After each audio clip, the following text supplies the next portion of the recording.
عشق، الیکشن اور شادی سے پہلے جو وعدے کیے جاتے ہیں انہیں ہوائی فائرنگ کہتے ہیں۔ زندگی میں آپ کا نہ کوئی مستقل دوست رہ سکتا ہے اور نہ ہی مستقل دشمن، اس لیے بعض لوگوں کی ہر بات کا جواب دینا ضروری نہیں ہوتا۔ ضروری تو نہیں کہ آپ ان لوگوں کے لیے اداس رہیں جنہیں آپ کی پرواہ نہیں، آپ ان لوگوں کے لیے خوش بھی تو رہ سکتے ہیں جو آپ کی فکر کرتے ہیں۔ کوئی ایسا بھی تو ہو سکتا ہے جو آپ کے منہ سے الفاظ نکلنے سے پہلے سمجھ جائے کہ آپ کے اندر کیا چل رہا ہے، جو ہیڈنگ سن کر پوری کہانی بنا لیتے اور آپ کو سنا دیتے ہیں کہ پوری سٹوری کیا ہے۔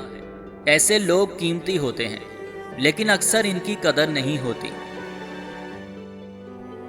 شوہر کے لباس سے بیوی کی نفاست کا اور بیوی کے لباس سے شوہر کی غیرت کا پتہ چلتا ہے۔ رشتہ ایک ایسا پودا ہے جس کو ہر روز اظہار کا تھوڑا تھوڑا پانی دیتے رہنا چاہیے۔ اگر ایک ہی دن بہت سارا پانی ڈال دو گے تو چند دنوں میں پودا ختم ہو جائے گا۔ نہار منہ کلونجی کھانے سے عورت پتلی ہو جاتی ہے۔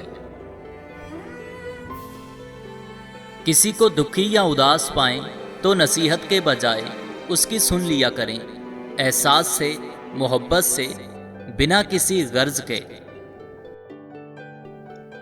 اے اللہ پاک، جو سر تیرے سامنے جھکتا ہے اسے دنیا کے سامنے جھکنے سے بچا۔ اے اللہ پاک، جو ہاتھ تیرے سامنے پھیلتے ہیں انہیں بندوں کے آگے پھیلنے سے بچا۔ آمین ثم آمین۔